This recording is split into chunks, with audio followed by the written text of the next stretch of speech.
ఈరోజు స్థానిక నరసరావుపేట లింగంగుంట గవర్నమెంట్ హాస్పిటల్లో ఆంధ్ర ఎంఆర్పిఎస్ మరియు అంబేద్కర్ ఆశయ సాధన సమితి ఆధ్వర్యంలో కాలువరయ్య గారి సూచనల మేరకు లోతేటి శివశంకర్ గారికి జన్మదిన వేడుకలు ఎంతో ఘనంగా నిర్వహించడం జరిగింది.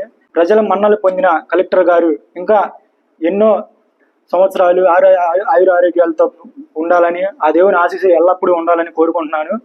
ఈ కార్యక్రమంలో కలెక్టర్ గారి పుట్టినరోజు అని చెప్పగానే విద్యార్థులు మొత్తం పెద్ద ఎత్తున పాల్గొని బ్లడ్ డొనేట్ చేయడం ఎంతో హర్షణీయం, మాకు ఎంతో సంతోషంగా తెలియజేసుకుంటున్నాను.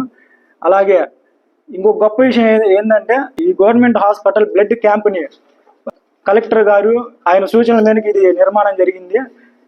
ఇదే ఫస్ట్ క్యాంపు కాబట్టి ఆయన జన్మదిన వేడుకల సందర్భంగా ఇదే ఫస్ట్ క్యాంపు కావటం మాకు ఎంతో సంతోషంగా ఉందని తెలియజేసుకుంటూ, ఈ కార్యక్రమంలో పాల్గొన్న government red cross chairman Jaganmohan Reddy గారికి, SC ST vigilance monitoring member Dasu గారికి, అలాగే ప్రత్యేకంగా కారంపూడి నుంచి వచ్చి కలెక్టర్ గారి జన్మదిన వేడుకలలో పాల్గొన్న మామిళ్లపల్లి దుర్గాప్రసాద్ గారికి నా హృదయపూర్వక ధన్యవాదాలు తెలియజేసుకుంటూ, అలాగే ఈ కార్యక్రమంలో విద్యార్థులందరికీ నా ప్రత్యేకమైన ధన్యవాదాలు తెలియజేసుకుంటూ సెలవు తీసుకున్నాను. జై భీమ్, జై డాక్టర్.